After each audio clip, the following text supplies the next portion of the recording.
petits chatons, j'espère que vous êtes au top, bienvenue sur ma chaîne.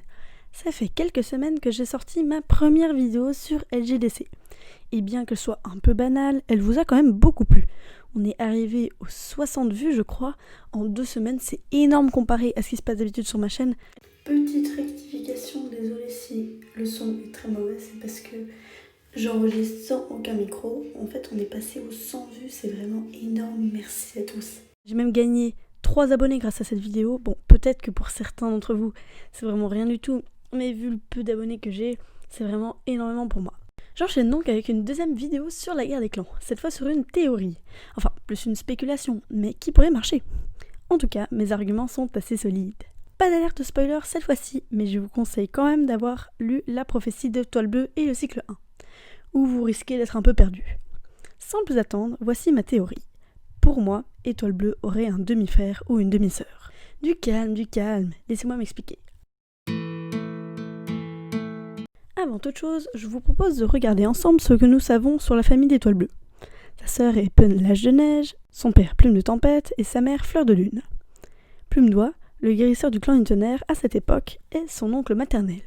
Plume de Tempête a toujours été froid et très distant avec ses filles et sa compagne. Les couilles, frère. À la mort de celle-ci, il se met à passer énormément de temps avec Plume Cendrée, une ancienne du clan du Tonnerre à l'époque des Nuages de Feu si vous vous souvenez bien.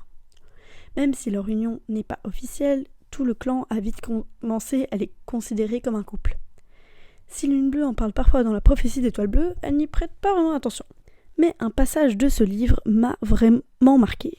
Elle dépassa Plume de Tempête et Plume Cendrée qui partageaient un écureuil à leur endroit de prédilection, les orties. Ils passaient tant de temps ensemble que tout le clan s'attendait à ce qu'ils annoncent la naissance prochaine de petits. Cela dit, Lune Bleue avait entendu Poil de Coquelicot expliquer à Douce Brise que, parfois, certaines chattes n'arrivaient pas à avoir de chatons, quand bien même elles le désiraient du fond du cœur. Cela fait évidemment allusion aux femelles stériles. On peut donc en déduire que Plume Cendrée est stérile, donc il n'y a aucune raison de croire qu'elle a porté les petits de Plume de Tempête, me direz-vous. Mais vous souvenez-vous de Patte de Givre? C'était le dernier fils de personnage sur le sentier de la guerre. Ce chaton sourd s'était fait emporter par un faucon. Lorsque Cœur de Feu et Muse Cendrée se rendent compte du handicap du chaton, Plume Cendrée dit que les chats blancs aux yeux bleus sont souvent sourds, et qu'un de ses petits l'était aussi, et qu'il était lui aussi blanc aux yeux bleus, bref, vous avez compris. Cela prouve donc qu'elle a été mère. C'était donc sûrement une simple spéculation de Lune Bleue due au grand âge de Plume Cendrée. Mais peut-être que le père de ces chatons était un autre mâle. Je ne pense pas, car penchons-nous sur le chaton disparu. Il était blanc, aux yeux bleus. Cela ne peut pas venir de Plume Cendrée, car elle est écaille de tortue, ça n'a rien à voir. Tout comme sa sœur, œil blanc, qui est grise. Vous allez me dire, bah oui, mais Plume de Vanille, ça ressemble pas du tout à Plume de Tempête non plus. Peut-être, mais j'ai mes raisons de croire que le gène du pelage blanc vient bien de lui. Cela pourrait venir de ses parents ou d'un de ses frères et sœurs, qui sont inconnus à ce jour. La fille de Plume de Tempête, Pelage de Neige, de quelle couleur est-elle? Blanche, aux yeux bleus. Alors ça pourrait venir de Fleur de Lune, mais elle et son frère n'ont rien à voir avec cette fourrure blanche, ils sont tous les deux gris. Le gène vient donc bien de Plume de Tempête. Waouh, j'espère que vous avez réussi à me suivre. Maintenant, nous allons essayer de deviner qui est le frère ou la sœur du fils de Plume Cendrée. J'ai passé en revue tous les personnages du cycle 1, en particulier Retour à l'état sauvage. Et les seuls chats dont je ne connais pas les parents sont Éclair Noir, Longue Plume, Poil de Souris, Pelage de Poussière, Tempête de Sable, Plume Grise et Nuage de Jet. Mais si je me rappelle bien, il était dit sur internet que Tempête de Sable est la fille de Plume Blanche, donc peut-être que ça ne marche pas. Je me demande également si Nuage de Jet n'est pas le premier fils de Bouton d'Or, car elle semble beaucoup s'inquiéter pour lui dans le premier tome. C'est elle qui appelle Petite Feuille lorsqu'il s'écroule devant le promontoire juste après la mort de Plume Rousse. Et de plus, il ressemble beaucoup à son 12e fils, Nuage Agile. Ça a été confirmé que c'est son 2e fils, je n'ai pas trouvé ça sur internet. Il paraît que Plume Grise est le fils de Fleur de Saule, mais je n'y crois pas vraiment. Elle me paraît trop jeune pour avoir mis bas si tôt, selon moi.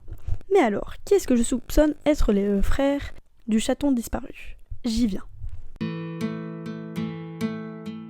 Eh oui, je vous parle bien d'Éclair Noir. Je sais que cela a été dit sur internet, que ses parents étaient Pomme de Pin et Fleur de Saule, mais je n'y crois pas une seule seconde.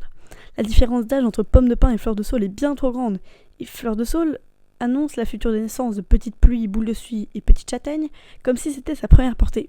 Je pense vraiment que ses parents sont Plume Cendrée et Plume de Tempête. Déjà il est gris comme son père et il a les yeux ambrés comme sa mère. De plus son âge est parfait, il pourrait carrément être leur fils. Ensuite, peut-être que s'il est si désagréable, c'est parce qu'il a souffert d'avoir un frère qui ne l'entendait pas et qui a trouvé la mort. C'est peut-être aussi pour la même raison qu'il hait Flocon de Neige à ce point. Déjà parce que c'est un chat domestique, oui, mais aussi parce que pour lui, Flocon de Neige a échappé à la surdité, alors qu'il ressemble comme 2 gouttes d'eau à son défunt frère. Cela pourrait être une sorte de vengeance. Et puis cela me semble normal qu'ils ne s'entendent pas très bien avec Étoile Bleue. Les demi-frères et sœurs sont souvent en colère les uns contre les autres dans cette saga. On citera bien évidemment Pelage de Brume et Feuille de Houx, Œil de Jet, Pelage de Lion, mais aussi Plume Filante qui était si réticent à l'idée d'avoir des petits frères et sœurs. Bon, après, je ne prétends absolument pas que cette théorie est vraie, c'est sûrement de simples spéculations, mais ça vaut la peine de se poser la question. Pour moi, Éclair Noir est donc bien le demi-frère d'Étoile Bleue.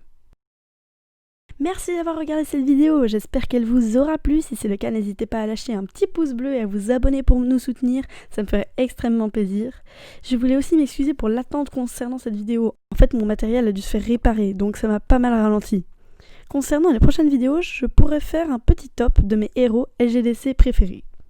J'aimerais bien aussi faire une vidéo sur les Gardiens des Cités Perdues, une autre saga qui me tient à cœur. Dites-moi si ça vous tente. Et pour Animal Crossing, je vous ferai une vidéo visite de mon île que j'ai rasée et plein de vidéos déco. En attendant, je vous fais plein de kisses mes petits chatons. Bye bye!